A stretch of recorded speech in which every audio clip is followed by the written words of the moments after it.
Hi, everyone. My name is Andeliz Castillo, and I'm the Finance and Operations Advisor to the Women's Public Leadership Network. I wanted to welcome you to this month's WPLN Leadership Spotlight, a series of monthly interviews with women who hold various roles in leadership, sharing with us their journey, including achievements, challenges, and imparting words of wisdom.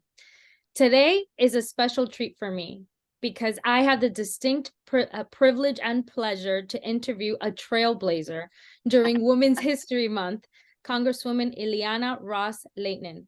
She has broken many ceilings, one of the most notable being the first Hispanic woman, as well as the first Cuban American elected to the U.S. Congress in 1989. She served in the House of Representatives for almost 30 years. And as the daughter and granddaughter to Cuban exiles, I had the great honor to work for you while you were the chair of the Foreign Affairs Committee, another notable milestone when you made history as the first woman to chair that influential committee.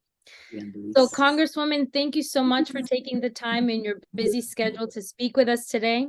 Before we start the Q&A portion, can you provide a brief introduction about yourself to our viewers? Well, thank you so much. First of all, Andeliz, it is a delight to be on this program. I want to congratulate you and Larissa for putting this event together. What a marvelous rollout you had on Capitol Hill. I think it was at the Capitol Hill Club. It was an amazing event. So many women who are both in elective office as well as the invited guests. A superb rollout, and I think that this Women's Public Leadership Network is going to really take off. Good luck to you in your upcoming conference in San Diego. We really have needed, there's been a void for center-right voices, and I think that you are filling that void very well. And for the audience that's listening to us, I want you to know that Andeliz and I have known each other for 18 years. She started as a mere child in our congressional office, but I've known her and have worked together with her for such a long time. So she's part of this journey with me. But as you pointed out, you are so proud of your Cuban heritage. I was born in Cuba, came to the United States with my parents when I was 8 years old, and now, boy, that was in 1960. So do the math. When she says trailblazer, that's code word for she's a really old lady. That's me. I'm an old lady, and that's when you get called a trailblazer. But never in my wildest dreams, Andeliz, did I think that I would be a member of Congress or a public official, or that I would run for campaigns. I mean, it was the furthest thing from my mind. No one in my family had run for office. No one had held elective office, as opposed to, for example, the Diaz-Balart family, very well known. And oh boy, Rafael Diaz-Balart, Lincoln, Mario, Jose, and Rafa's dad. He was a majority leader of the House and was one of the first to break off with Fidel Castro. And he says, this guy is bad news. And sure enough, he really was. And because of communism, my family fled Cuba, and we came to the United States, and we've been here for an awfully long time. It's wonderful. God bless the United States of America. But never did anyone in my family run for office, as opposed to the Diaz-Balarts. That they're like the Kennedys of Cuba, very well known and storied family. I love all the Diaz-Balarts. But my parents instilled in me some solid values of working hard and contributing to the community. So didn't have anybody in elective office, but my parents were very involved in the fight against Castro and trying to get democracy back to my native homeland of Cuba. But my dream, Andeliz, was to be a teacher. That's what I wanted to be. And I went to Miami-Dade. First, I graduated from Miami Southwest High School, go Eagles, and then Miami-Dade College. I was then junior college, then community college, and then FIU to get my bachelor's, and FIU for my master's, and then got my doctorate in education at the University of Miami. So I'm a Miami gal through and through, but the Cuban blood runs through my veins. So it's been a wonderful journey. And I hope that all the young ladies who are listening to us and viewing this program, that you get inspired to run for office, because you never know what God has in store for you. I never would have thought that I would be here. And, you know, I'm here in my office at Aiken Gump. Behind me, you can't tell what those are, but those are pictures of me with all the presidents, you know, President Nixon and Carter and Obama and Trump, you name it. And I've got a photo with them, but I never would have thought that I would have had such a life. That was a long intro, more than you bargained for. Oh no, you've had a long career. You've been a very influential person in the history of the United States. So I know that you mentioned you started off as an educator, but I also did want to mention that you started your time in public service by running in the Florida State House. That's right. Thank you for that. And as a matter of fact, when I was elected to the Florida House of Representatives and served in Tallahassee, that's where I met my husband. I didn't know he was going to be my husband, but so all the young ladies looking for a spouse, another good reason to run for office. You never know what romance will blossom. But that was Dexter and I got married. He was a Democrat. I was a Republican, but he switched over to become a Republican, and we ran together for the Florida House for re-election. Then we ran together for the Florida Senate and got elected there. Then he went off to be U.S. Attorney, and then Claude Pepper passed away, who was a longtime member of Congress from Miami and a former U.S. Senator. And boy, Andeliz, generations of political leaders had come and gone, waiting for Claude Pepper to retire. And he died of a very old age, but still serving in office. He was very loved because he helped everybody in our community. Mm-hmm. And I ran for that seat, Andeliz, and there were about 7 people in the Republican primary and 7 people in the Democratic primary. It was a tough race. Wow. And you won. And I won.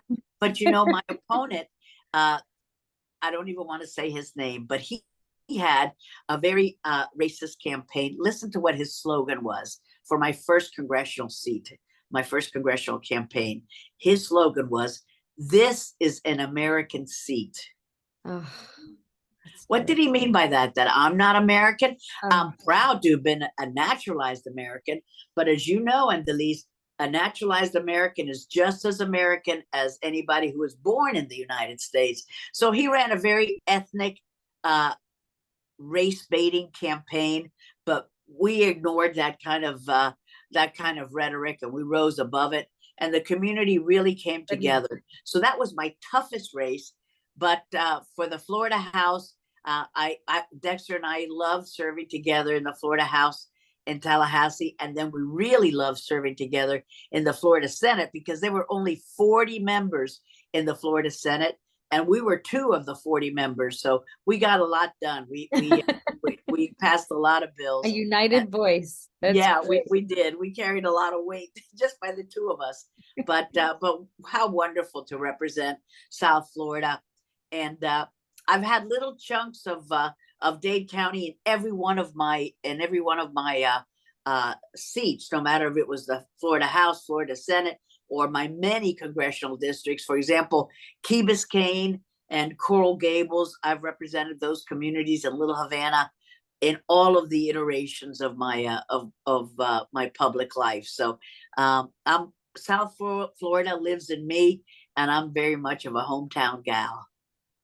Thank you for that. And I think I did want to mention before we move on that you were the first Hispanic elected to the Florida State Legislature. So that's incredible. And like you say, you just have to be there at the right time, because I didn't even know at the time, but I was the first Hispanic woman in the Florida House, first Hispanic woman in the Florida Senate, first Hispanic woman in the U.S. Congress. So when I die, but I have to die, there will be a portrait of me in the U.S. Capitol. There's a great portrait of Shirley Chisholm anyone who's listening to us, if they've been in the Capitol, there's some amazing people who have served there. And there's this iconic, beautiful portrait of Shirley Chisholm.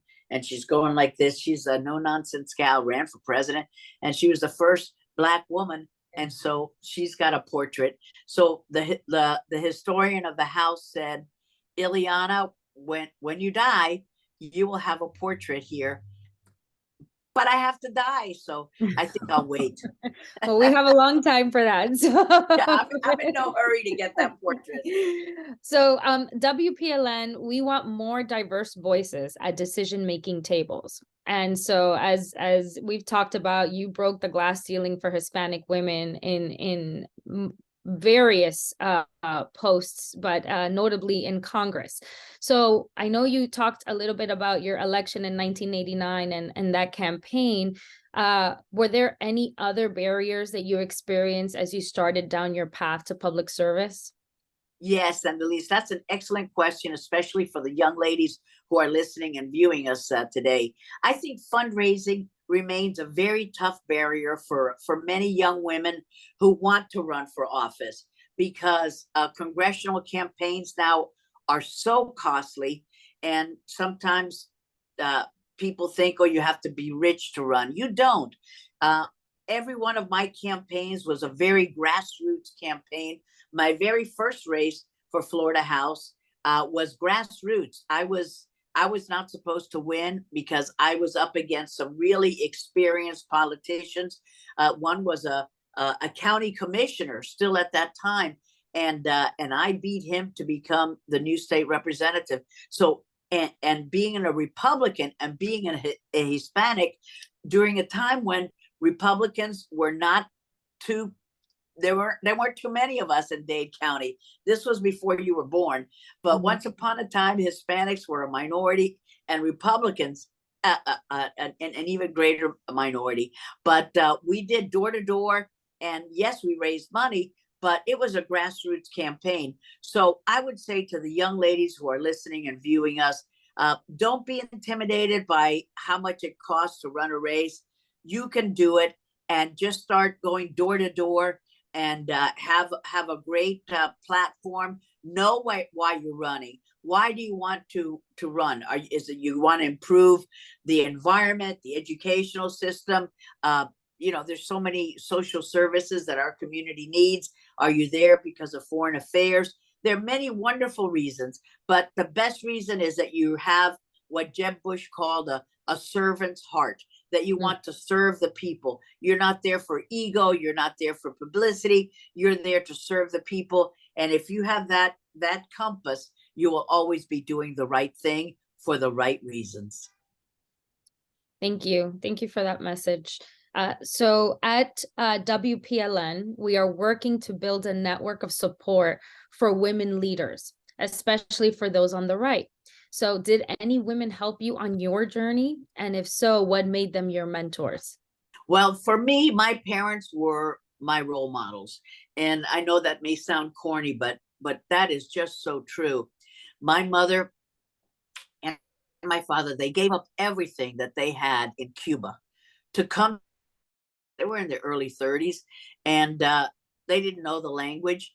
And when I think of the sacrifices that they made so that my brother and I could have a good life here in the United States, and we didn't have a lot of money, but they started their own business. My brother and I worked in that business. We come from humble roots and humble beginnings. And to become a teacher, my mom had always been a great role model for me. And I hope that for my kids, and especially for my grandkids, because my kids are now 35 years old. They're adult children with their own lives. But I hope that for my grandkids, that I serve as a role model for them, just like my mom was a role model for me.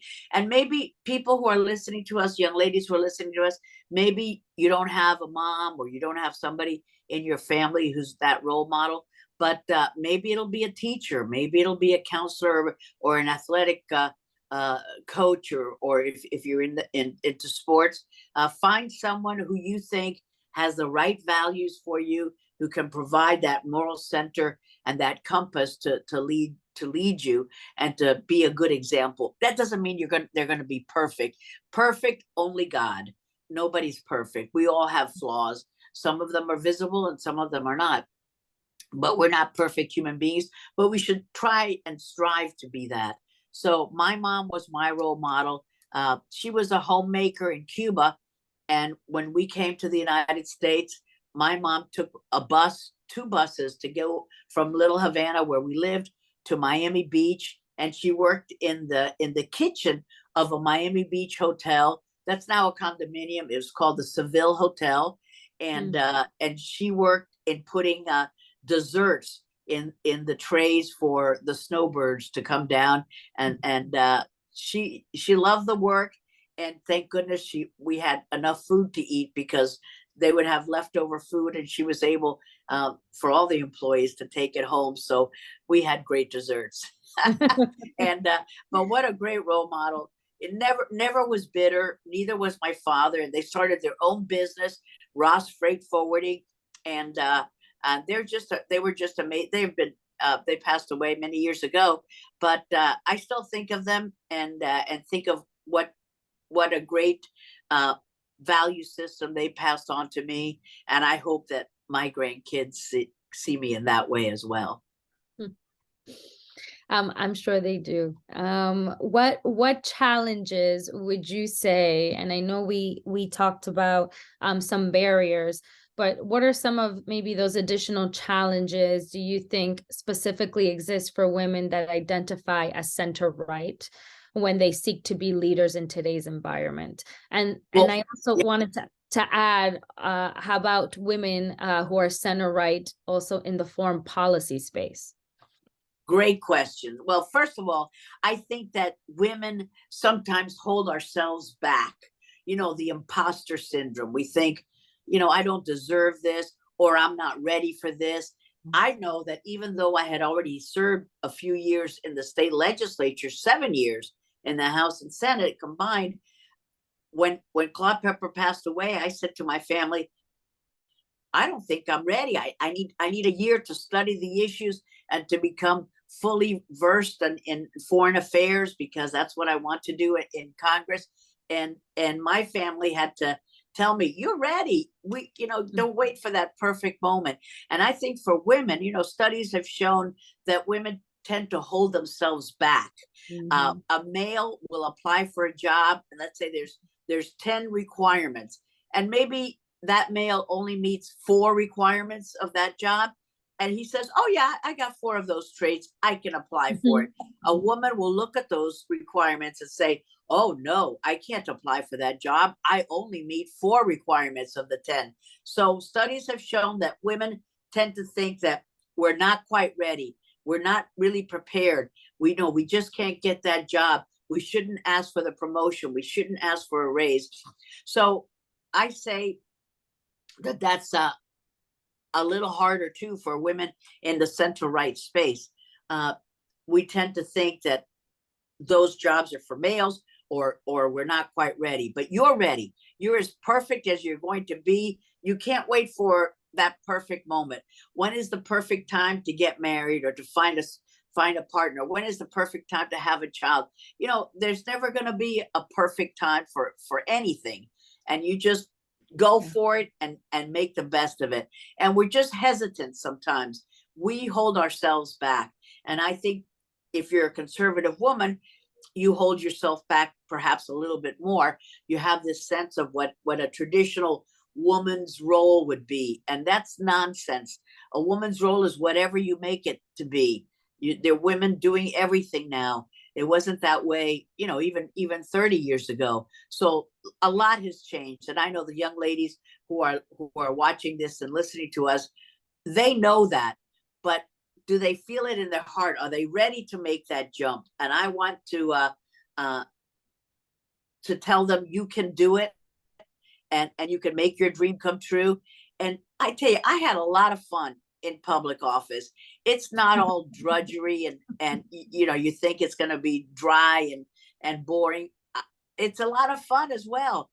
even fundraising, and the least for me was fun because you get to go to a cocktail party and you speak, you run into fascinating people. Our community is full of wonderful people, and I didn't even mind fundraising. So every day for me is a gift from God. Every day I say, thank the Lord for giving me health, for giving me a wonderful family, and a great job where I can excel. So no matter what you're doing, if you're a bank teller, if you're working in the library, whatever you're doing, there's no such thing as a bad job. If it makes you happy, that's the job that you should have. And there are a lot of barriers, a lot of challenges. Nothing is going to be given to you. Nothing is easy. You just have to say, I'm going to do it, and go for it. Don't hold yourself back. Don't wait for that perfect moment. It's not coming. I have to say that something that always stood out to me, and that I admire about you, is that day in and day out you've always had a very positive mindset, and I see here that you continue to repeat that. That's a very important. I'm not delusional, and I'm not Pollyanna thinking the world is perfect. We have a lot of poor people. We have people who are ill, people who are facing insurmountable odds and difficult challenges, and we can't sometimes change those circumstances, but we can change our attitude about them. And I see, you see those videos of fights breaking out in airplanes, and I'm thinking, golly, you have enough money to to be on an airplane. I mean, that's already in a different class. Not everybody can fly on an airplane, and here you are picking fights with people on the airplane. Some people are just nuts, and they just don't understand how good they have it, what a privileged life they have. And I look for the goodness in everyone. Not everybody's going to treat you well. I'm not saying that's going to happen, but you can rise above it. Ignore all the negative voices, ignore the negativity, and make your life as pleasant as you can within your circumstances, knowing that you're never going to have enough time. You're never going to have enough money. You're never going to have the best health, but you make the best of what you have. And I think an attitude of gratitude is a positive thing. And that's the way I try to live my life every day. That's a very empowering message, Congresswoman. Ileana, you can't call me Congresswoman. That's my Yeah, okay. I know I don't, but for this platform, I thought I should. So I want to make no, sure for Ileana, everyone, Ileana. Ileana, really, that's So, good. so as you mentioned, and we talked about barriers and challenges, one thing that sometimes holds us women back from pursuing elected office or public service is our obligations. And so as a mom, and I'm sure other mom professionals would like to know, how did you balance family and work demands? Well, Andeliz, I'll tell you a secret. I was never a typical working mom because my parents, my mother and my aunt, they really dedicated themselves to helping us with our kids. And we were financially able to buy the house across the street from us for my parents. And so they moved from Wachete to South Miami area. And they helped me so much with my kids. When they were little, my kids would go with me to Tallahassee. One was born in the House when I was in the Florida House. One was born in the Florida Senate. None in Congress. Factories closed. And my parents would fly up with me to help me with the kids while we were in session. And then they were very little when I got to Congress, and it was tough. It's not easy, but we were able to work things out. And when I went to Washington, Dexter stayed home, so he was able, even though he had a demanding job, he helped with the kids. And my mom and my aunt definitely helped with the kids. So we had a real family structure. And people who are listening to me now, they don't have that family structure, so it is difficult. And I'm not taking those challenges lightly. That is what holds a lot of a lot of women back because they have kids, and daycare is not always reliable or affordable, and it's a problem. And so we need to have in society a better structure to help the modern families cope with the many demands once your kids are old enough to go to school. Not that the burden is lighter, but at least, But it's boy, they're in different. public school and it's different, and you have some peace of mind, and then you just have to worry about who's going to take them to school, who's going to pick them up. But I hope that the young ladies who are listening and viewing this don't think that it's either or. And I always say you can have it all, you just can't have it all at once. Mm. So some days you're a better mom than you are a legislator. Some days you're a great legislator. I mean, it just depends. So you have a lot of balls in the air, no matter what you do. People who are listening to me, you don't have to be in elective office to know the strain of modern life. With all these computers and laptops, whatever, we were supposed to be working less, and I find that we seem to be working more rather than less. But the George Jetson family of the future, they had so much leisure time, and I see that today's families are really stretched to the limit, and it's tough. It's tough for the modern woman, especially if you have children. And what do you do when your kids are sick? This is and your kids are going to get sick because if they start school, guess what? The germs come into your house, and that's it. So your life changes. But you just have to find good help, and then make the best of it, and you're going to be a good mom. You can't obsess about everything that you're not doing.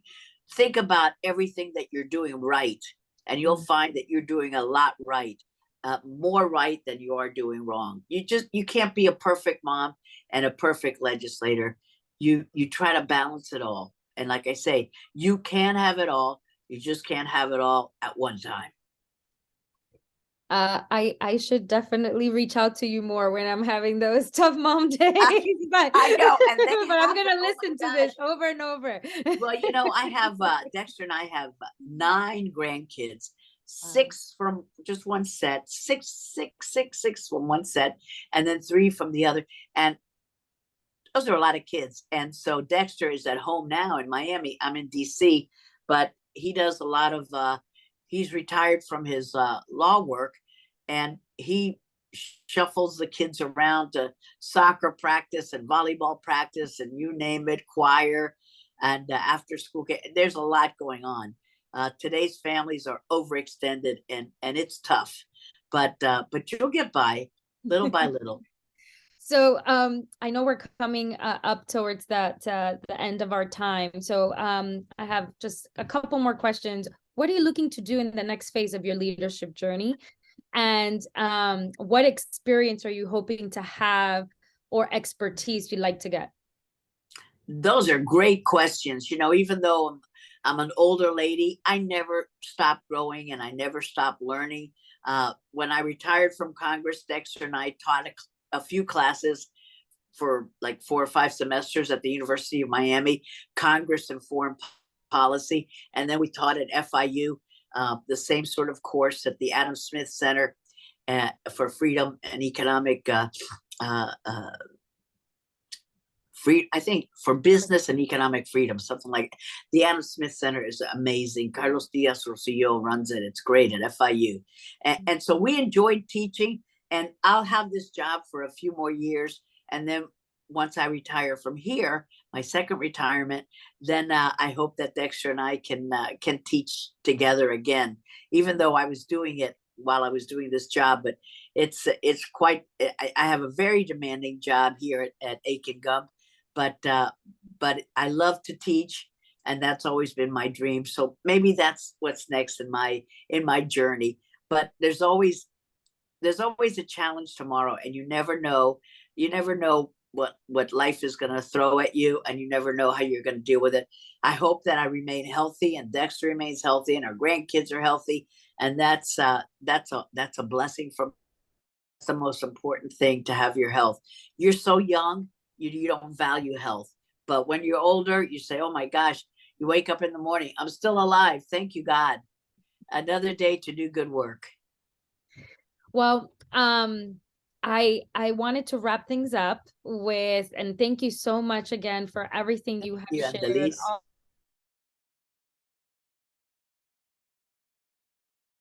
Specifically for women starting out their journey in public service, what are kind of the top 2 to 3 tips you would give them for those that are just starting out?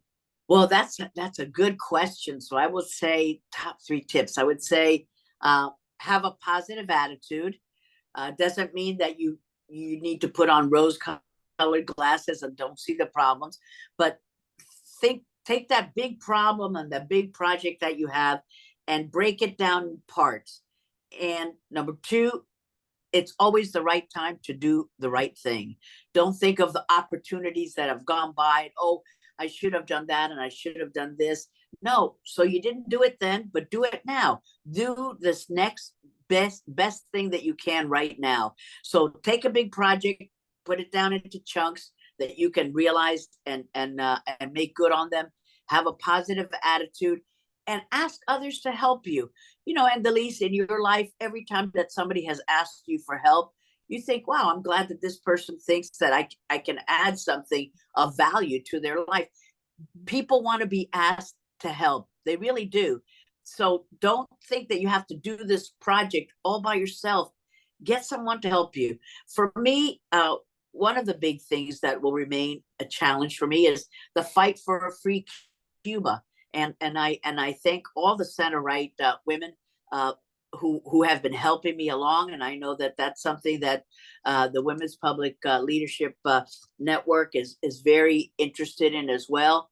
And you, as a daughter of Cuban refugees and granddaughter, so fight for freedom. You know, whether it's Ukraine or Cuba or Nicaragua, Venezuela, there's a lot of suffering in these countries, and it's up to us to do what we can, and then it's up to them to do what they can. And one day Cuba will be free, and all of these enslaved people will live in freedom. Nobody wants to live under tyranny. People want to be free. Well, thank you so much, Ileana, Congresswoman Yay! I got it, Ros-Lehtinen. Liana. Thank you so much. I can speak to you honestly for hours. I love listening to you. But we've reached the end of our program today. I want to thank you again for joining us and Wow. sharing so much with us. And Andeliz, I want to thank you. It's been a pleasure for me to watch you literally grow up and expand and blossom as a young professional. And it's a thrill for me to be interviewed by you. And I wish you much success with this organization.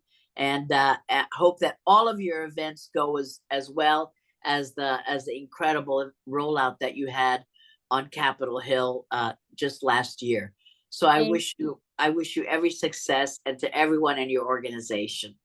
Thank you. Thank you for being such an inspiration to many of us. For those folks, very quickly, who are not as familiar with the Women's Public Leadership Network, WPLN for short, it's a nonprofit organization that supports and empowers women to run for all levels of office and pursue government appointments. We encourage you to follow WPLN on social media and check out our website to explore ways that you can get involved. Thank you. I can vouch for this organization. It really is top notch. The Women's Public Leadership Network has got a lot of credibility. It enjoys wide support, and it fills a void that we have needed to be filled for the center right women of our communities to have a place where they can call home. Buena suerte. Gracias, Andeliz. I love you all. Thank you. Bye. Thank you. Bye.